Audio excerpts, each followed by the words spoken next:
दादा की परछाई, एक प्यारी कहानी में आप दोस्तों का स्वागत है। गांव की सुबह हमेशा से ही सोने जैसी होती थी।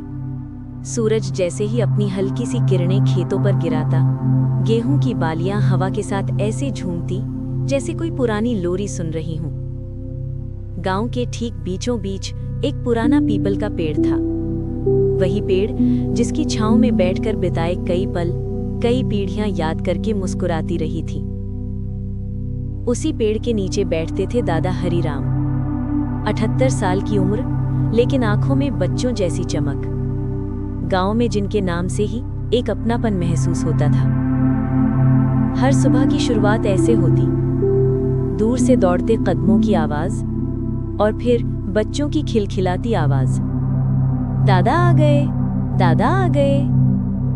दादा हंसते हुए हाथ फैलाते, बच्चे उनके चारों ओर बैठ जाते और दादा अपनी मीठी शांत आवाज में कहते, चलो आज फिर कुछ नया सीखते हैं। और फिर शुरू होती कहानियां। दो भाइयों की कहानी, बरगद के पेड़ की कहानी, कभी साहस की, कभी सच्चाई की, कभी बस मुस्कुराने की। बच्चे दादा की हर बात को ऐसे सुनते जैसे कोई खजाना छिपा हो उन शब्दों में। सबसे आगे बैठी रहती थी सुहानी, जिसकी आंखें हमेशा कहानी के अंत में चमक उठती थीं। और थोड़ा पीछे हरकतें करता हुआ मिलता था रवि, गांव का सबसे नटखट बच्चा। शरारतें तो वो सैकड़ों करता, लेकिन दादा की आंखों में कभी उसके लिए गुस्सा नहीं दिखता। एक दिन रवि पतंग उड़ाते उड़ाते खेत की मिट्टी की छोटी बांध तोड़ देता है। पानी बहने लगता है। खेत का मालिक गुस्से से चिल्लाता है, रवि कब सुधरेगा तू? रवि डर कर भाग जाता है। शाम को दादा उसे अकेले बैठा पाते हैं। आंखों में डर, गालों पर मिट्टी, पर दिल में ग्लानि। दादा धीरे से उसके पास बैठते हैं। डर क्यों रहा है बेटा? रवि रोते हुए बताता है। दादा उसके पीठ थपथपाते हैं। गलती इंसान को छोटा नहीं बनाती, लेकिन गलती छिपाना जरूर छोटा कर देती है। चल, सच बोलाता है, मैं साथ हूं। रवि डरते डरते खेत मालिक के पास जाता है। सर झुकाकर कहता है, चाचा गलती मेरी थी। मैं चाहूं तो 2 दिन आपका खेत संभाल दूं, बस माफ कर दीजिए। खेत मालिक चौंक जाता है। शरारती रवि, आज इतना ईमानदार? वो मुस्कुराकर रवि के सिर पर हाथ रख देता है और कहता है, दादा ने सच में तुझे बदल दिया है बेटा। उस दिन के बाद रवि में एक अजीब सी परिपक्वता आने लगती है। दादा की बातें अब उसे भीतर तक छूने लगती हैं।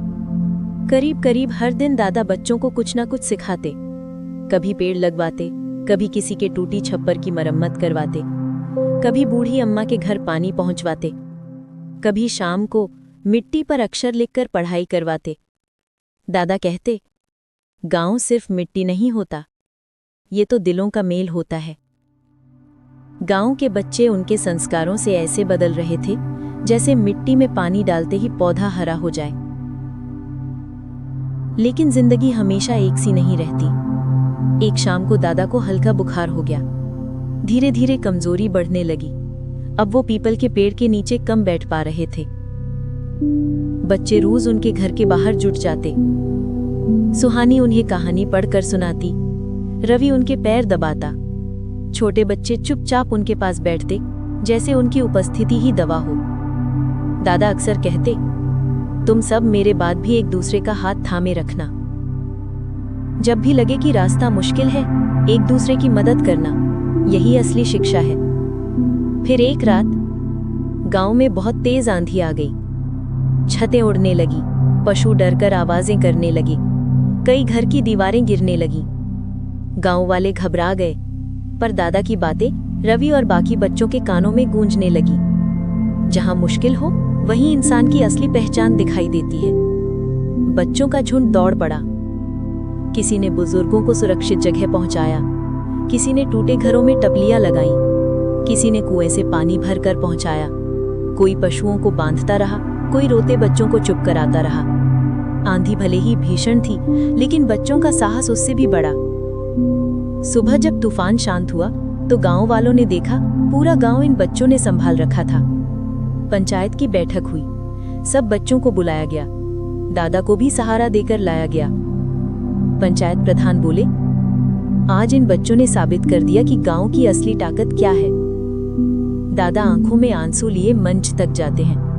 कांपती आवाज में कहते हैं, मैंने बस 2 बातें सिखाई, सम्मान और सेवा, पर तुम बच्चों ने आज मुझे महसूस कराया कि मैंने कुछ गलत नहीं सिखाया। रवि और सुहानी दौड़कर दादा से लिपट जाते हैं। बच्चों की आंखों में खुशी और गर्व दोनों होते हैं। सूरज ढल रहा होता है। पीपल के पेड़ की छांव जमीन पर फैलती जाती है। दादा उस छांव की ओर देखते हैं और कहते हैं, मैं तो बस एक पेड़ था, असली छांव तो तुम लोग बनोगे। बच्चे मुस्कुराते हैं। गांव की हवा में एक अजीब सी गर्माहट तैरने लगती है और कहानी धीरे धीरे पीपल के पत्तियों की सरसराहट के साथ खत्म हो जाती है, एक संदेश के साथ। गांव बदलते समय से नहीं, अच्छे संस्कारों से बदलता है।